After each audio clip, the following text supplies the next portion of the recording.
નમો અરિહંતાણં નમો સિદ્ધાણં નમો આયરિયાણં નમો ઉવજ્જાયાણં નમો લોએ સવ્વસાહુણં એસુ પંચનમુક્કારો સવ્વપાવપણાસણો મંગલાણં ચ સવ્વેસિં પરમં હવૈ મંગલम् આસ્વાદ્ય યદ્વાક્યરસં બુધાનાં પીયુષપાને બિભવેદ્ગૃણૈવ નમામિ तं વિશ્વજનીન વાચં વાચં યમેન્દ્રં ધિનવર્ધમાનम् અચિંત્ય ચિંતામણિકલ્પશાખિને વિશુદ્ધ સદ્બ્રહ્મ સમાધિશાલિને દયાર્ણવાયાર્થિતદાયિને સતાં નમો નમઃ શ્રી ગુરુને મિસુરય નમો નમઃ શ્રી ગુરુને મિસુરય નમો નમઃ શ્રી ગુરુને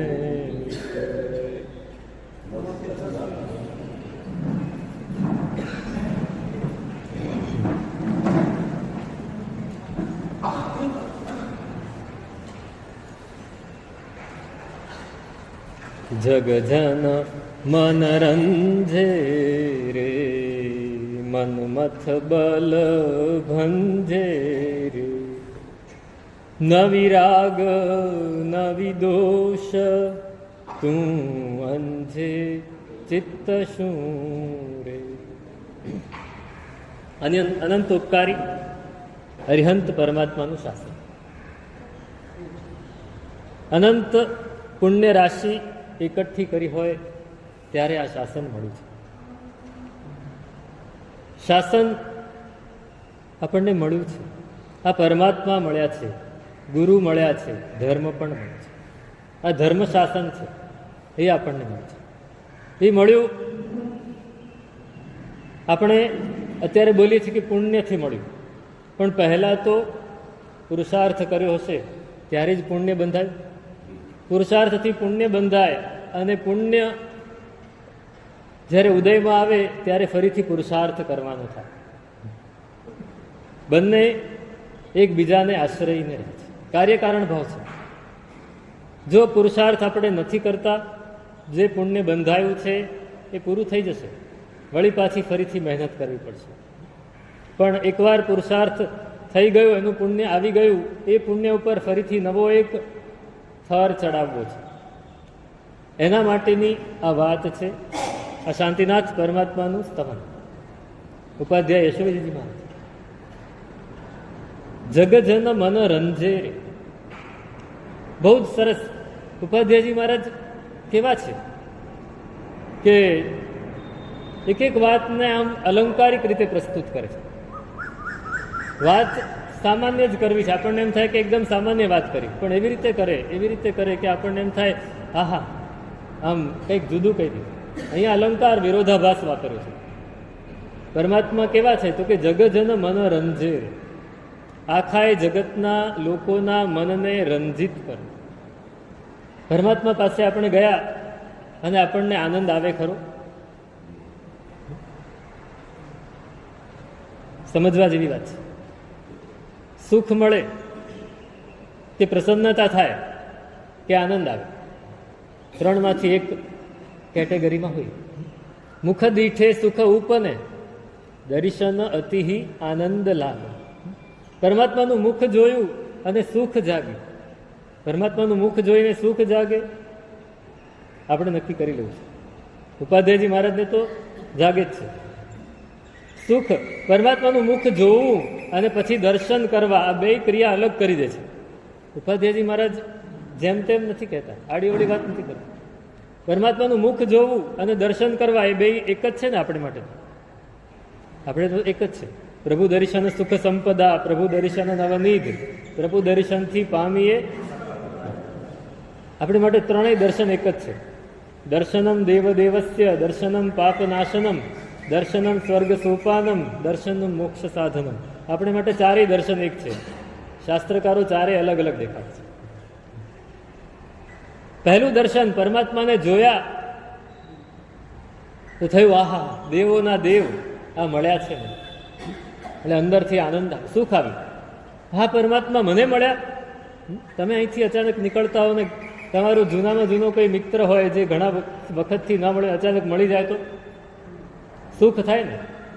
એક એ સુખ એને વર્ણવી ન શકાય, એ સુખ થાય.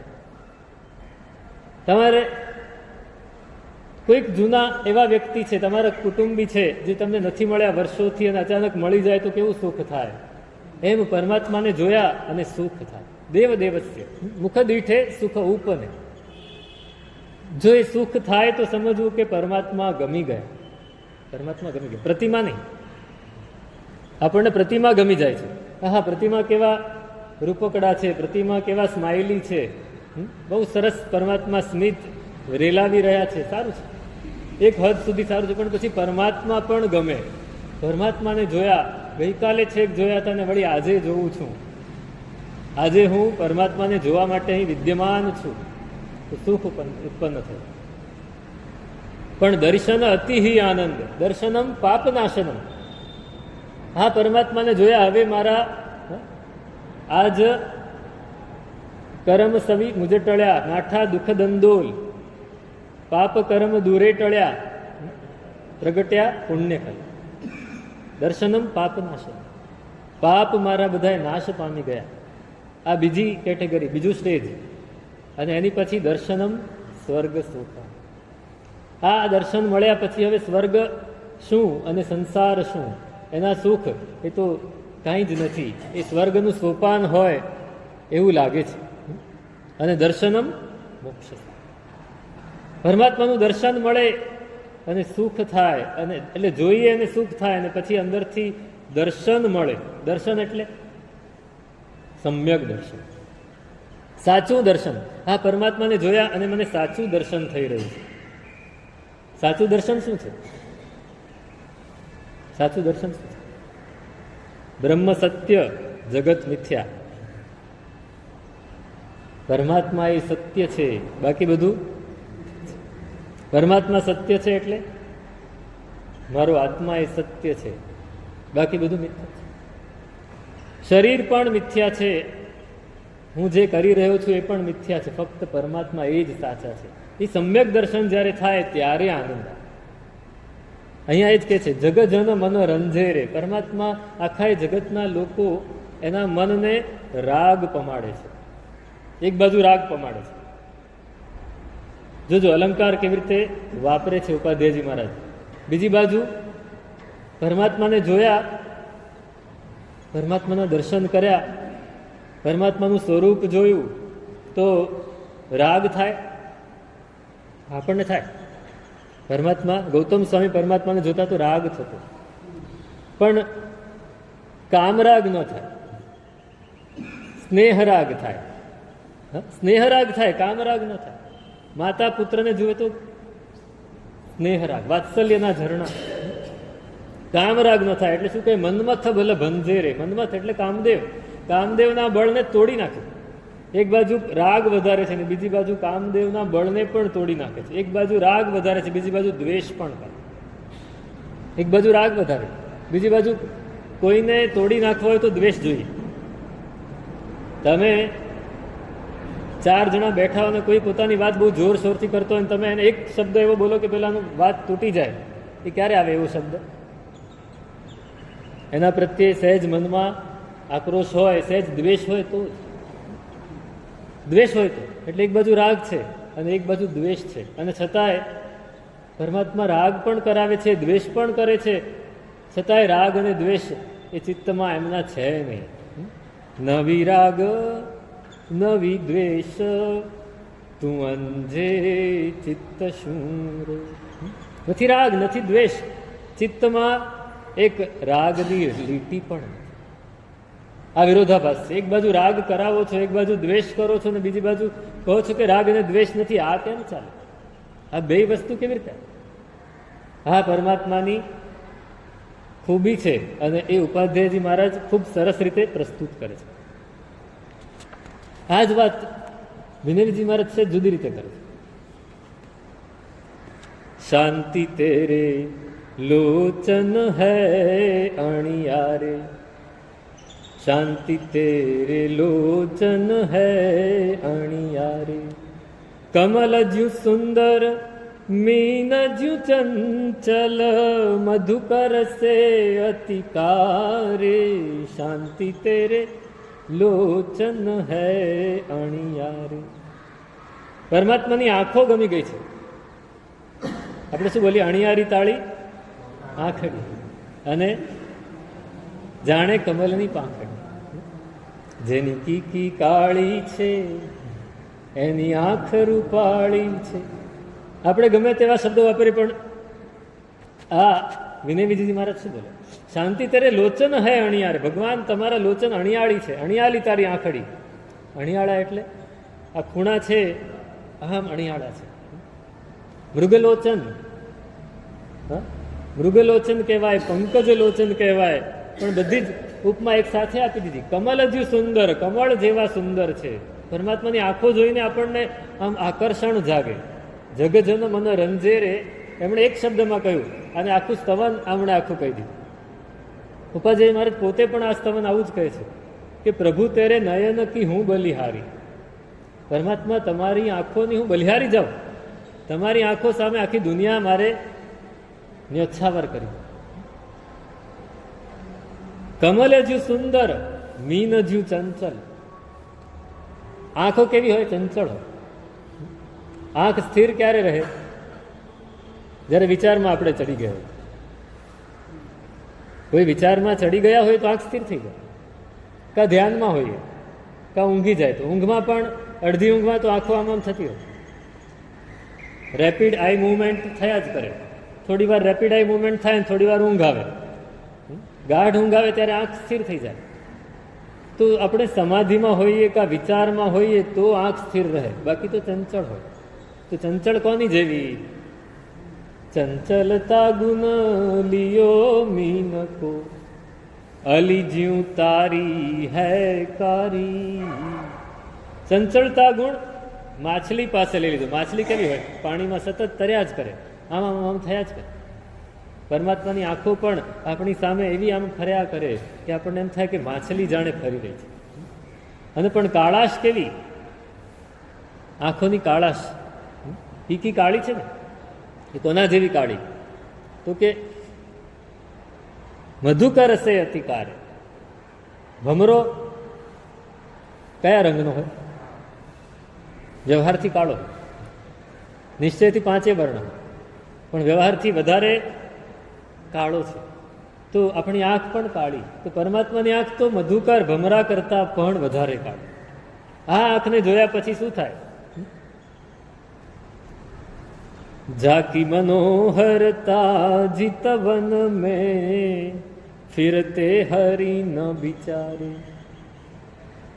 એમની આંખો એવી મનોહર હતી, એવી મનોહર હતી, એવી સુંદર છે, એવી સુંદર છે કે હરણને થયું કે મારી આંખની તો કોઈ કિંમત જ નથી. તો હરણ જંગલમાં જતું, હરણ જંગલમાં જતું રહ્યું, હરણ જંગલમાં જતું. અને ચતુર ચકોર પરાભવ નિરખત બહુરે ચુગત અંગારે. ચકોર પંખી, ચકોર પંખીની પણ ઉપમા આપવામાં આવે કે આની આંખ ચકોર જેવી છે. પણ ચકોરને થયું કે મારી શોભા પણ આને છીનવી લીધી. છીન લહી ચકોર કી શોભા, અગ્નિ ભખે સો દુઃખ ભારી. ચકોર પંખી એવું કહેવાય કે અંગારા હોય ને એને જ ખાતું, અંગારા ખાવામાં. પરમાત્માની આંખો જોઈને. કેમ કે પરમાત્માની આંખો બધાને મોહિત કરે છે. ચકોર પંખી બધાને મોહિત નથી કરતું, હરણ બધાને મોહિત નથી કરતું. આ બધું તો બરાબર છે, પણ હજી એક વાત એવી છે કે જે કોઈની પાસે નથી. શું? ઉપશમ રસ કે અજબ કટોરે, માનું વિરંચી સંભાળો. પરમાત્માની આંખો કેવી છે? ઉપશમ રસ ભરેલી છે, નીતરતી છે. પરમાત્માની આંખોમાં ઉપશમ રસ જોયો કોઈ દિવસ? શું જોયું? આપણે ચક્ષુ જોઈ લીધા, અરે ચક્ષુ સહેજ આડું છે, બરાબર ફિટ કરો ને. ચક્ષુ સહેજ બરાબર બેઠું નથી, એને વ્યવસ્થિત સેટ કરો ને. આપણે ચક્ષુ જોઈ લીધા, આંખ નથી જોઈ. એને આંખની અંદર છલકાતો ઉપશમ રસ નથી જોઈ. ઉપશમ રસ કે અજબ કટોરે. પરમાત્મા ઉપશમ રસથી ભરેલા છે. પ્રશમ રસ નિમગ્નમ દૃષ્ટિયુગ્મમ પ્રસન્નમ. પરમાત્માની દૃષ્ટિયુગ્મ કેવી છે? પ્રશમ રસ છલકતા છે. પ્રશમ રસ એટલે શું? એ પાછું જુદી વાત આવી. ઉપશમ રસ એટલે શું? ઉપશમ એટલે શું? સમતા. સમતા, સમતા રસ ભરી દોય અખિયા. પરમાત્માને એક જ વાત, સમતા, સમતા અને સમતા, રાગ અને દ્વેષ નથી. એ જ વાત જુદી રીતે કરવી છે. બસ. ઉપશમ રસ કે અજબ કટોરે માનું વિરંચી સંભારે. પેલા બ્રહ્માજી છે ને, એને દુનિયામાં ઘણી બધી વસ્તુ બનાવી, પણ આ બે વસ્તુ તો એની બનાવવાની કોઈ તાકાત નથી. આ તો પરમાત્માએ પોતે જ બનાવી છે. એટલે વિરંચી બ્રહ્માજી એમ વિચારે છે કે સારું, આ મેં ન બનાવ્યું, આ કેવી રીતે બની ગયું? માનું વિરંચી સંભારે. કીર્તિ વિજય વાચક કા વિનયી કહે મુજકો અતિ પ્યારે. વિનય વિજયજી કહે છે, સાહેબ આ મને બંને આંખો એટલી બધી પ્યારી છે કે એના જેવું દુનિયામાં કાંઈ નથી. ત્યારે જ દર્શન અતિહી આનંદ લાલ. તો ઉપાધ્યાયજી મહારાજ કહે, એક વિરોધાભાસ કરે છે કે એક બાજુ રાગ કરો છો, એક બાજુ દ્વેષ કરાવો છો, અને રાગ અને દ્વેષને તો ચિત્તમાં સ્થાન પણ નથી આપતા. આ તમારી કેવી વાત? આ કેવી વાત? પરમાત્માના ગુણો ગાવા છે, પણ એવી રીતે ગાવા છે. ઉદયરત્નજી જુદી રીતે ગાય છે પાછા. સુણો શાંતિ જીણંદ સૌભાગી, હું તો થયો છું તુમ ગુણ રાગી. તુમે નિરાગી ભગવંત, જોતા કિમ મળશે તંત. શાંતિ જીણંદ સૌભાગી, હું તો થયો છું તુમ ગુણ. પરમાત્માના ગુણોના રાગી બન્યા ખરા આપણે? પરમાત્માના રાગી બની ગયા? કયા પરમાત્મા ગમે? બધાની પોતપોતાની પસંદ હોય. કોઈ મને નેમિનાથ જ ગમે, કોઈ કે મને પાર્શ્વનાથ જ ગમે, કોઈ કે મને આદિનાથ ગમે. પણ કયા પરમાત્મા ગમે? ભલે નામ છે આ, આપણને નામથી વધારે ગમતું હોય. કઈ બ્રાન્ડના કપડાં ગમે? ઝેડ બ્લુના કે પંટાલુનના? કઈ બ્રાન્ડના કપડાં ગમે? અત્યારે તો ગુચી કે આડિડાસ કે નાઇકી, ઘણા બધા બ્રાન્ડ આવે છે. કઈ બ્રાન્ડના કપડાં? અરે અમને કપડાં ગમે, બ્રાન્ડ સાથે કંઈ લેવા દેવા નથી. કપડાં સારા હોય. અહીં કહે છે કે તમારા ગુણોનો રાગ છે, તમે કોણ પણ, કોઈ પણ હો. હેમચંદ્રાચાર્ય ભગવંત બહુ સરસ વાત કરી. સોમનાથ પાટણની પ્રતિષ્ઠા છે, સોમનાથ મહાદેવની, સોમનાથ પ્રભાસ પાટણ. અને સિદ્ધરાજ જયસિંહ, અરે કુમારપાળ રાજા કહે છે, પધારશો સાહેબ? આવશું, ચોક્કસ. ગયા છે અને જઈને બધા કહે છે ના આવે એમ કે. જૈન સાધુ કોઈ દિવસ બીજાના મંદિરમાં જાય? જાય? જાય, જાય, ચોક્કસ, ચોક્કસ જાય. શ્રુત જ્ઞાનના કેટલા પ્રકાર છે ખબર? જુદો પ્રશ્ન, પણ આગળ સમજાશે. શ્રુત જ્ઞાનના કેટલા પ્રકાર? 14. અક્ષર સન્નિ સમ્મમ સાહ્યમ ખલુ સપજ્જ વસ્યમ ચ ગમ્યમ અંગ પવિઠ્ઠમ સત્તવી એ સપડી વક્તા. પેલું અક્ષર શ્રુત, એની સામે અનક્ષર શ્રુત. અક્ષરથી મને સમજાય તો અક્ષર શ્રુત, પણ અક્ષર ના હોય તમે ઈશારો કરો તો મને સમજાય. તમે ઓફિસમાં બેઠા હો અને કોઈ મહેમાન આવે, સામે પેલો ચાની લારીવાળો ઉભો હોય, તમે શું કહો? અમદાવાદની મને ખબર છે, એની ખબર નથી. અમદાવાદને કહે દોય ચાય લાના એમ કે, એટલે ઓલો સમજી જાય નથી લાવવાનું. આમ આમ કરે. આ અનક્ષર શ્રુત. સંઘની શ્રુત. સંઘની જીવ, આપણે સંઘની છીએ, પંચેન્દ્રિય. આપણે જે બોલીએ, આપણે જે કરીએ એ સંઘનીનું શ્રુત. અસંગની, આ કીડી મકોડા વૃક્ષ એ જે મનમાં વિચારે છે એને જે ભાવમન છે, દ્રવ્યમન નથી, પણ એ જે કરે છે એનું જે શ્રુત જ્ઞાન તે અસંગની શ્રુત. ત્રીજું બહુ મહત્વનું છે, સમ્યક શ્રુત. સમ્યક દર્શન જેને થયું છે, સમ્યક તો જે પામ્યો છે એનું જે જ્ઞાન તે સમ્યક શ્રુત જ્ઞાન. ત્યાં એમણે ચોખવટ કરી કે મિથ્યાત્વી જે છે એનો ગ્રંથ એ પણ જો સમ્યક્ત્વી પાસે આવે તો એ સમ્યક શ્રુત જ્ઞાન થઈ જાય. અને મિથ્યાશ્રુત એટલે શું? તો કે મિથ્યાત્વીનું જે જ્ઞાન તે મિથ્યાશ્રુત. હવે સમ્યક્ત્વીનો ગ્રંથ જો મિથ્યાત્વી પાસે જાય તો એ મિથ્યા જ્ઞાન થઈ જાય. હેમચંદ્રાચાર્ય ભગવાન સોમનાથમાં જાય કે નહીં? કેમ કે એમની માટે તો સમ્યક્ત્વ જ છે.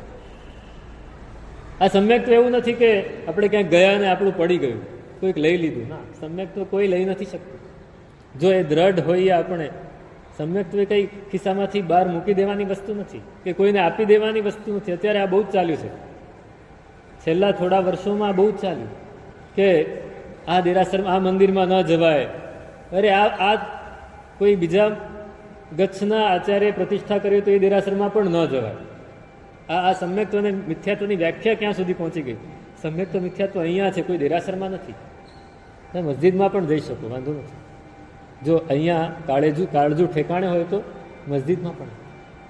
તો સોમનાથ મહાદેવની સામે ગયા પેલા વિરોધીઓ ને કુમારપાળ રાજાએ કીધું, જો આવ્યા કે નહીં?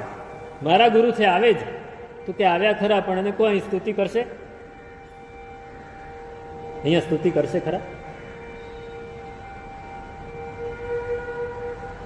તે તો હેમચંદ્રાચાર્ય સ્તુતિ લલકારી.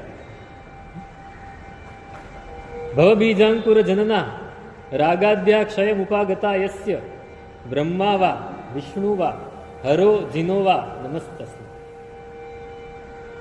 ભવના બીજ, એના અંકુરાને ઉત્પન્ન કરતા રાગ, દ્વેષ અને મોહ જેના ક્ષય પામ્યા છે એ કોઈ પણ હોય, બ્રહ્મા હોય, વિષ્ણુ હોય, મહેશ્વર હોય કે અરિહંત હોય, એને નમસ્કાર છે. વીતરાગ જે પણ છે, તુમે વીતરાગી ભગવંત, તુમે નિરાગી ભગવંત, જોતા કિમો મળશે તમે. પરમાત્માની સામે ગયા અને વીતરાગતા જો સામે નથી દેખાતી તો આપણે પરમાત્માને જાણ્યા જ નથી.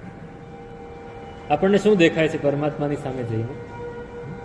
આપણે નક્કી કરવું છે આપણને પરમાત્માની સામે જઈને શું દેખાય છે. આ દેરાસરમાં ગયા પછી શું દેખાય છે? શું મનમાં શું વિચાર આવે છે? પરમાત્મા કેવા છે? મારી ઈચ્છા પૂરી કરે એવા છે?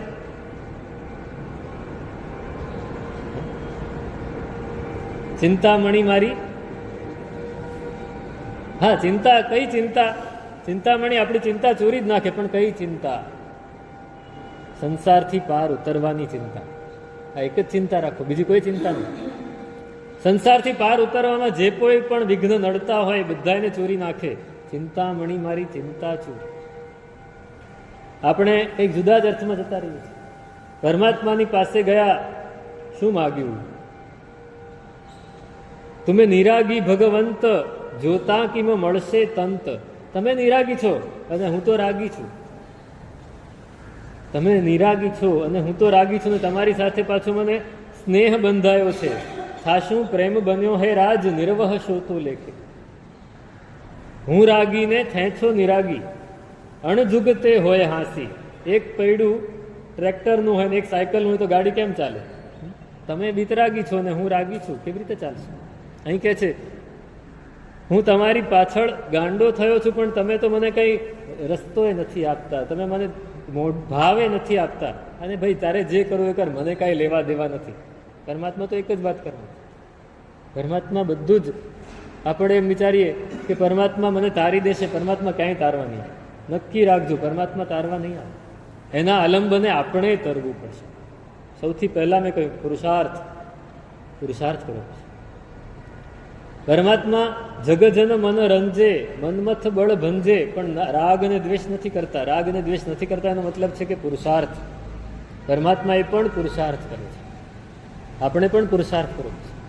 આપણા માટે કોઈ પ્રોક્સી કાંઈ નહીં કરે, કોઈ પ્રોક્સી નહીં. ભાઈ હું બેઠો છું, તું કરી લે મારા વતી, તો કોઈ નહીં કરે. પુરુષાર્થ કરવો. એક મહાપુરુષ આપણા સમયના થઈ ગયા, એમણે બહુ સરસ વાત કરી.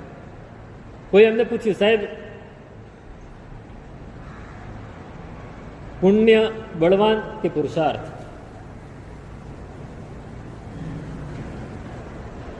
ભાગ્ય બળવાન કે પુરુષાર્થ? બોલો, શું બળવાન? બહુ સરસ વાત છે. ભાગ્ય બળવાન કે પુરુષાર્થ? મહાપુરુષે બહુ વિલક્ષણ જવાબ આપ્યો. ભૌતિક કોઈ પણ પરિસ્થિતિ હોય એમાં ભાગ્ય બળવાન. ભૌતિક કોઈ પણ પરિસ્થિતિ, તમને ઘાટકોપરમાં બહુ સરસ જગ્યાએ ઘર મળ્યું, આજુબાજુમાં દેરાસર ઉપાશ્રય બધું જ મળ્યું, આ શેને લીધે મળ્યું? ભાગ્યથી. આ ભાગ્યથી મળ્યું.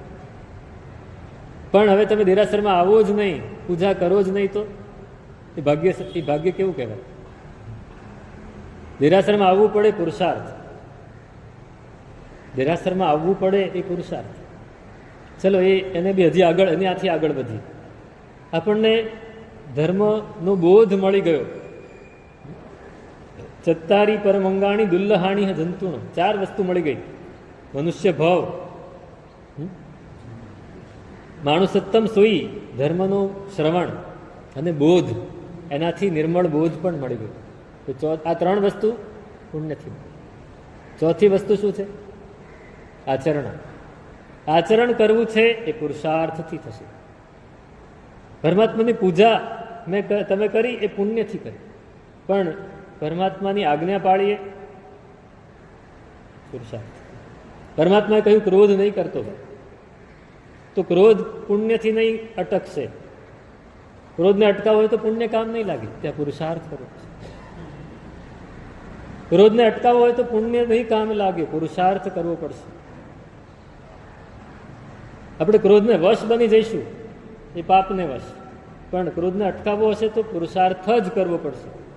પરમાત્માએ પુરુષાર્થ દેખાડ્યો કે રાગ અને દ્વેષને ટાળવા હશે તો પુરુષાર્થ કરવો છે, નહીતર નહીં મજા. હું તો ક્રોધ કષાયનો ભર્યો, તું તો ઉપશમ રસનો દરિયો, હું તો અજ્ઞાને આવર્યો, તું તો કેવલ કમલાવર્યો. અહીંયા પણ વિરોધ દેખાડે છે. જેની સાથે જેને પ્રેમ બંધાયો હોય, બે વચ્ચે કંઈક તો વેવલેન્થ મળવું જોઈએ. હવે કાંઈ વેવલેન્થ મળતું નથી. મને તમારી સાથે પ્રેમ છે, પણ તમને તો રાગ નથી. આ પહેલી વાત કરી દીધી. મારામાં ક્રોધ છે ને તમે તો ઉપશમ રસથી ભરેલા છો. મારામાં અજ્ઞાન છે, તમારી પાસે કેવલ જ્ઞાન છે ને મારી પાસે કેવલ અજ્ઞાન છે. કેવલ શબ્દ ફક્ત અર્થમાં જ લેવો છે. પરમાત્મા પાસે કેવલ જ્ઞાન છે, આપણી પાસે શું છે? કેવલ અજ્ઞાન એટલે મોહ.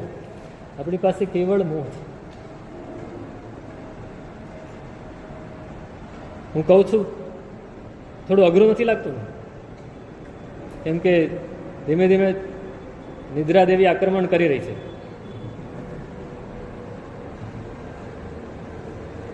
તો બદલી નાખું ટોપિક. અઘરું નથી લાગતું? હું તો અજ્ઞાને આવર્યો, તું તો કેવલ કમલાવર્યો. આપણે કહીએ છીએ પરમાત્માને કેવલ જ્ઞાન મળ્યું. આપણે કેવલ જ્ઞાન એટલે શું? આપણા મગજમાં એની વિભાવના શું છે? કેવલ જ્ઞાન હા, ત્રણેય કાળનું બધું જ એક સાથે જણાય એને આપણે કેવલ જ્ઞાન તરીકે માનીએ છીએ. શાસ્ત્રકારોએ કેવલ જ્ઞાનની બીજી પણ એક વ્યાખ્યા કરી છે. કેવલ જ્ઞાન, જ્યાં ફક્ત જ્ઞાન જ રહે છે, રાગ દ્વેષ અને મોહ નથી રહેતા. મને જ્ઞાન થયું કે કમલેશભાઈ આવ્યા, મને જ્ઞાન થયું, પરમાત્માને પણ થાય કે કમલેશભાઈ આવ્યા, પણ પરમાત્માને ફક્ત કમલેશભાઈ એવું જ જ્ઞાન થાય. મને એમ થાય કે કમલેશભાઈ આવે તો બહુ સારા છે અથવા બહુ ખરાબ છે. કમલેશભાઈ મને બહુ ગમે છે અથવા આ ક્યાં આવી ગયા, તો હું રાગ અને દ્વેષ સાથે વિચારીશ. પરમાત્મા રાગ દ્વેષ સાથે નહીં જાણે. એમને વિચારવાનું છે જ. તમે કેવલ જ્ઞાનથી ભરેલા છો, હું કેવલ અજ્ઞાનથી ભરેલો છું. હું તો અજ્ઞાને આવર્યો, કારણ કે મને સતત રાગ દ્વેષને મોહ થાય છે. ગુરુ ભગવંત, અરે રસ્તામાં તમે જઈ રહ્યા છો અને કોઈ ગુરુ ભગવંત નીકળી રહ્યા છે તો તમે મથેણ ઊંડાની કહેશો. જો ચાલી રહ્યા છો, તમે ગાડીમાં હશો તો,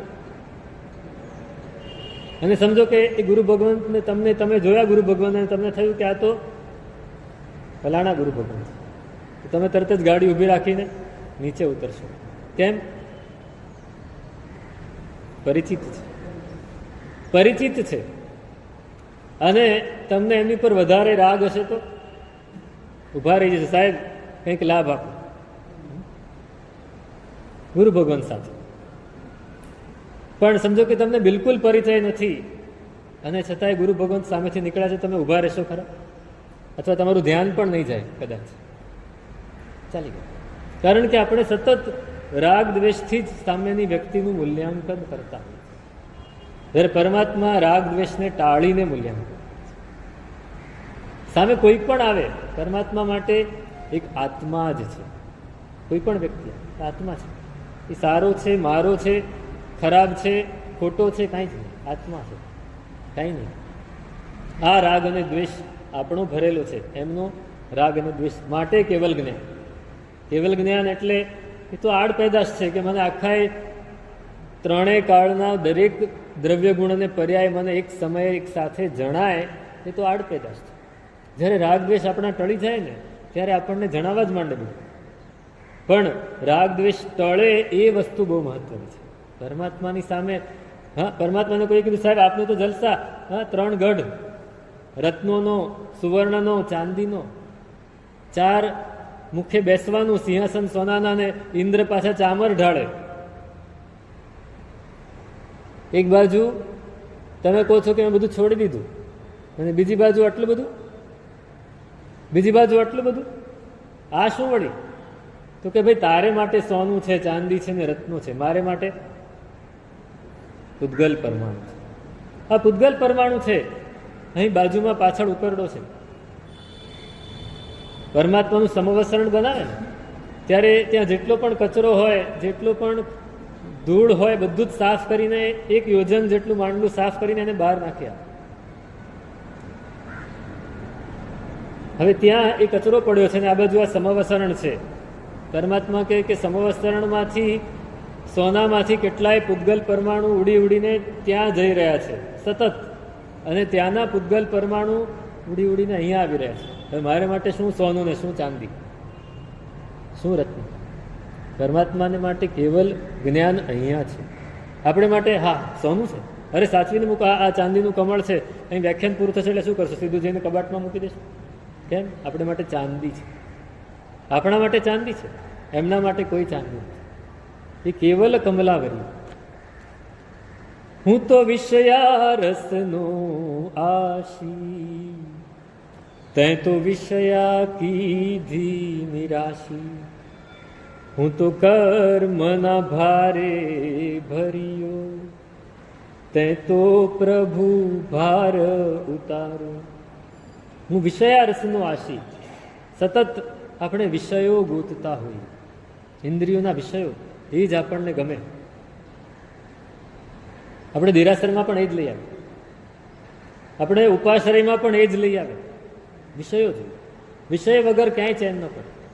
દેરાસરમાં ભલે પ્રશસ્ત છે, પ્રશસ્ત છે, પરમાત્માને આપણે પરમાત્માના પ્રતિમા ઉપર સહેજ ડાઘ રહી ગયો હોય તો શું થાય?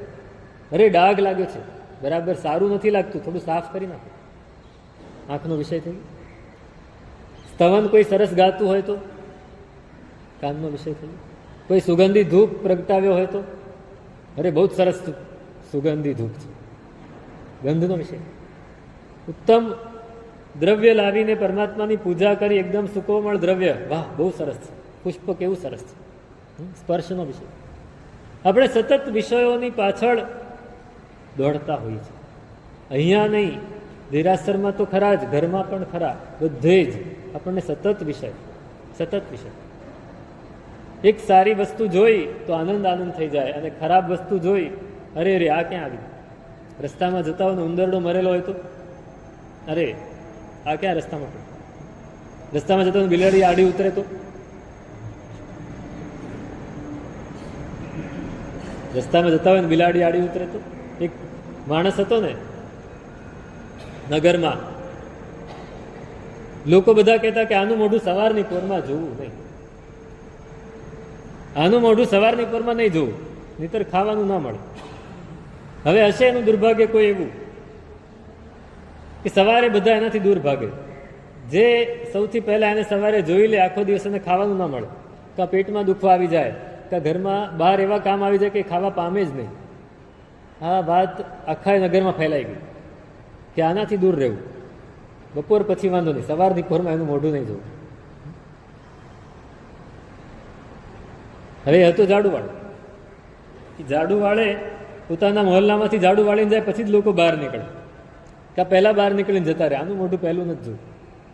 આ વાત ફેલાતી ફેલાતી રાજા પાસે પહોંચી ગઈ. રાજા કે એવું કઈ ન હોય, રાજા કે એવું કઈ હોય જ નહીં ને. મંત્રી કે સાહેબ લોકો કહે છે, એમ હું નથી કહેતો, લોકો કહે છે, ચાલો આપણે પરીક્ષા કરી લઈએ. એક દિવસ રાજા સવારે ઉઠ્યો અને સીધો જ બહાર ઝરૂખામાં આવ્યો અને જોયું તો પેલો માણસ ઝાડુ વાળતો હતો. એને છે તે રાજા બહાર આવ્યો, એની નજર પડી એટલે એને રાજાની સામે જઈને હાથ જોડ્યા. રાજાએ હાથ ઊંચો કર્યો, એનું મોઢું જોઈ લીધું.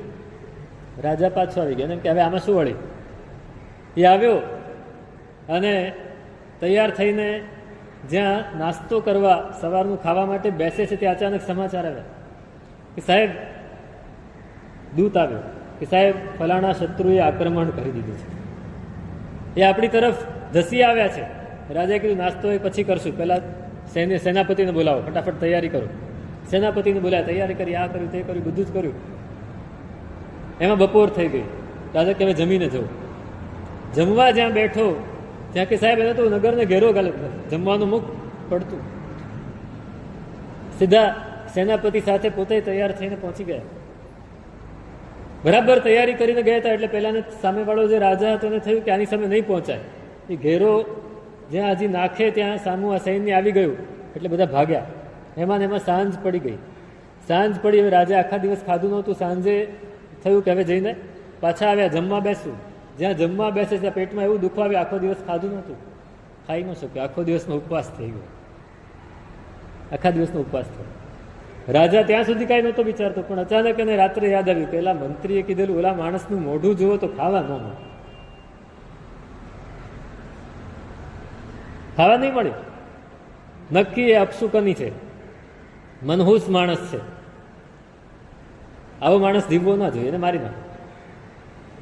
એને મારી નાખો. બધાને, આટલા બધાના લોકોના દિવસો બગાડે, બધા એને અપશુકન કરે, એ ના જીવવો જોઈએ, મારી નાખો. તરત જ આદેશ આપ્યો અને બીજે દિવસે સવારે પેલાને પકડી લાવ્યા રાજ દરબારમાં. તું બધાને અપશુકન કરાવે છે, બધાને હેરાન કરે છે, તને મારી નાખો. પેલો બિચારો કઈ બોલવા જાય નહીં, તારે કઈ બોલવાનું જ નથી, આ મારી આજ્ઞા છે. એટલે તો લઈને નીકળ્યા માણસો, એને લઈને નીકળ્યા. પેલો રડવા માંડ્યો કે મેં શું ગુનો કર્યો, મેં શું ગુનો કર્યો, મારું ભાગ્ય એવું છે, મેં શું ગુનો કર્યો. એ રડતો રડતો જાય છે. એને રસ્તામાં એને ખેંચી ખેંચીને પેલા લઈ જાય છે સૂળીએ ચડાવવા માટે. ત્યાં એક ડાયો માણસ મળ્યો રસ્તામાં. એને જોયું કે આ રડતો રડતો, ભાઈ શું થયું? તો કે મેં કાંઈ નથી કર્યું, બસ આ મને અપશુકન યાદ કરીને રાજાએ મારવા માટે આદેશ આપી દીધો, શું સૂળીએ ચડાવવા. પેલા કીધું કાંઈ ડરતો નહીં, તું ડરતો નહીં, તારું બધું જ હમણાં સારું થઈ જશે. કાનમાં એક વાત કરી દીધી. સારું. પહોંચ્યા ત્યાં સૂળીએ ચડાવતા પહેલા શું કે તારી આખરી ઈચ્છા શું છે? આખરી ઈચ્છા શું છે બોલ. તો કે આખરી ઈચ્છા રાજાને મળવું છે. એટલે હમણાં તો રાજા પાસેથી આવ્યો, તો કે ના ફરીથી મળવું છે. હવે આખરી ઈચ્છા તો પૂરી કરવી પડે. રાજા ત્યાં આવ્યો, બોલ શું છે? તો કે સાહેબ બહુ સરસ, એક પ્રશ્ન પૂછવાનો જવાબ આપો, બસ બીજું બધું બરાબર છે. કે શું પ્રશ્ન છે ભાઈ? તો કે મારું મોઢું તમે જોયું તો તમને આખો દિવસ ખાવા ન મળ્યું, પણ મેં પણ એ દિવસે સવારે તમારું જ મોઢું જોયું હતું, મને મરણ મળ્યું. હવે કોણ અપશુકનિયાળ? અપશુકનિયાળ કોણ? રાજા તરત જ સમજી ગયો કે છોડી મૂકો અને છોડી મૂકો નહીં તો હું અપશુકનિયાળ કે મારું મોઢું જોઈને મરણ મળે, આનું મોઢું જોઈએ તો ખાવાનું ના મળે. છોડી મૂકો. આપણું શું છે?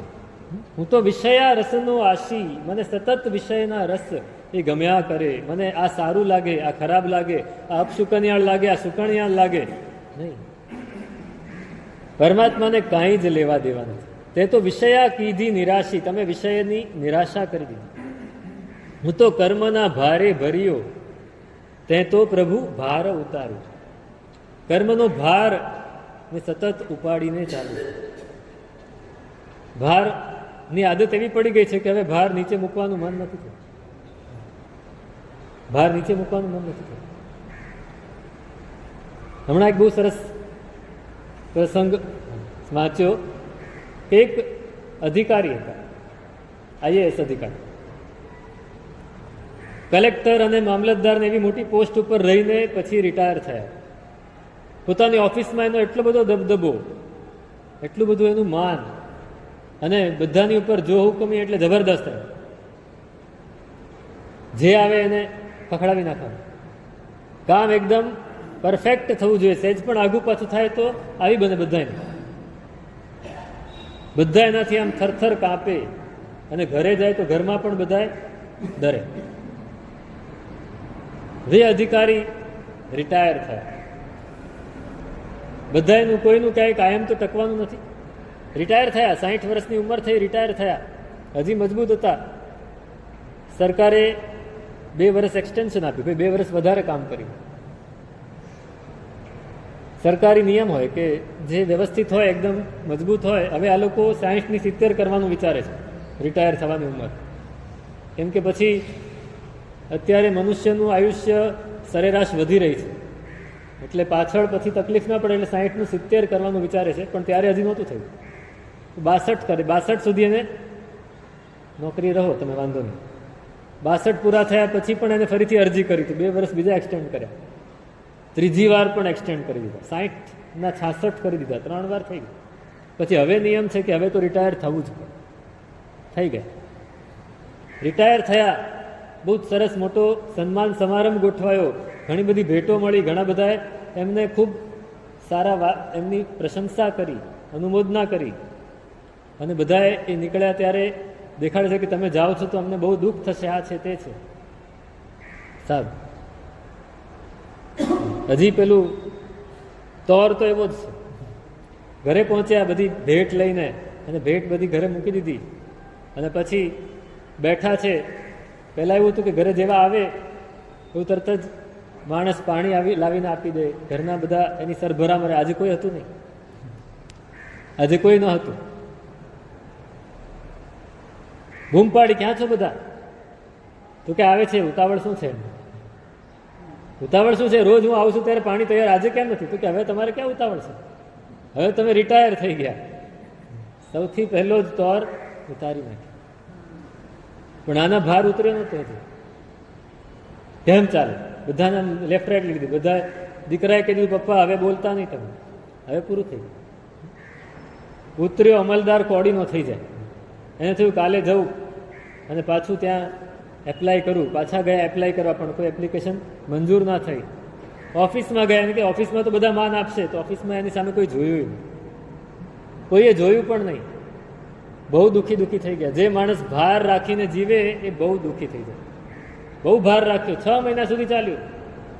આમ કરી નાખું, તેમ કરી નાખું, બધાને દેખી લઉં, જોઈ લઉં, દેખાડી દઉં. કોઈએ કાંઈ એનું ચાલ્યું નહીં. 6 મહિના પછી એક દિવસ સાંજના સમયે થયું કે હવે આ શું કરશું. ઘરમાં એકદમ ફ્રસ્ટ્રેટ થઈ ગયા હતા. બહાર નીકળ્યા અને બાજુમાં બગીચો હતો. બગીચામાં ફરવા માટે નીકળ્યા છે. બગીચામાં ફરવા માટે નીકળ્યા. આમ રોજ જાય, પણ એ દિવસે આમ થોડા થાકેલા હતા, કંટાળેલા. રોજ તો તોર હોય. એ દિવસે આમ નીકળ્યા છે ને 4-5 વૃદ્ધજનો એક બાજુ બાકડા ઉપર બેઠા બેઠા આનંદ કરી રહ્યા હતા. કોઈક કંઈક જૂની વાત કરીને બધાને હસાવી રહ્યું હતું. બીજા બધા હસીને તાળીઓ આપી રહ્યા હતા. આ ભાઈની નજર પડી કે આ બધા કેમ આટલા બધા આનંદમાં છે ને હું કેમ આટલો બધો ફ્રસ્ટ્રેટ છું. થયું જાઉં તો ખરો, સાંભળું તો ખરો શું કહે છે. ગયા, બેઠા હવે કાંઈ સાવ નકામી વાતો, પણ એવી વાતો હતી કે જેનાથી હાસ્ય ઉત્પન્ન થાય, આનંદ આવે. અને પહેલાં બધા હસી હસીને પોતાનો આનંદ વ્યક્ત કરતા હતા. આ ભાઈ એકદમ મોઢું ભારેખમ રાખીને બેઠા હતા. ભાઈ તું કેમ નથી હસતો? હસવા માંડ. અમને તુકારે કોણ બોલાવે છે? અત્યાર સુધી તુકારે કોઈ નહોતું બોલે, મને તુકારે કોણ બોલાવે છે? અરે તું કેમ નથી હસતો ભાઈ? તો કે આમાં હસવાનું હોય. અરે આમાં જ હસવાનું હોય, બાકી તો રડવાનું જ છે આખી જિંદગી. આખી દુનિયામાં રડવાનું જ છે. હસવા માંડ, હસવા માંડ. અને એને 2-4 દિવસ ત્યાં બેઠા ને પછી ખ્યાલ આવ્યો કે ના બરાબર છે, મારે મારો ભાર ઉતારી દેવાનો છે. પહેલા ભાઈઓ બધા કે ભાઈ ભાર ઉતારો, હવે તમે અમલદાર નથી, અને અમલદાર હતા ત્યારે ભાર નહોતો રાખવાનો. હા, ત્યાં ભાર રાખ્યો એનું જ આ પરિણામ છે. ભાર નહીં રાખ. આપણે કર્મનો ભાર ઉપાડીને ફર્યા સતત. કોઈ પૂછે તમે કોણ? તમે કોણ? પેલા જૈન સાધુ હતા ને, એમની પાસે નગરનો મેયર હતો. એ ગયો જાપાનના કોઈક નગરનો, ક્યોટો નગરનો મેયર હતો.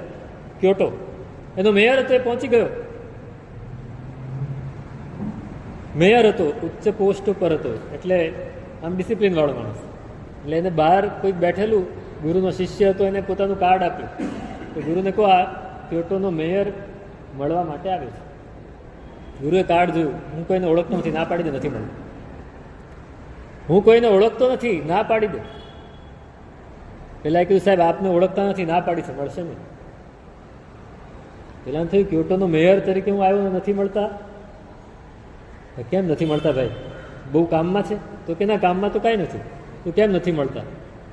તો કે ક્યોટોના મેયરને નહીં મળે. તમારું નામ કહો, તમે કોણ છો? એને ફલાણું એનું નામ કીધું. ક્યાં નામ છે?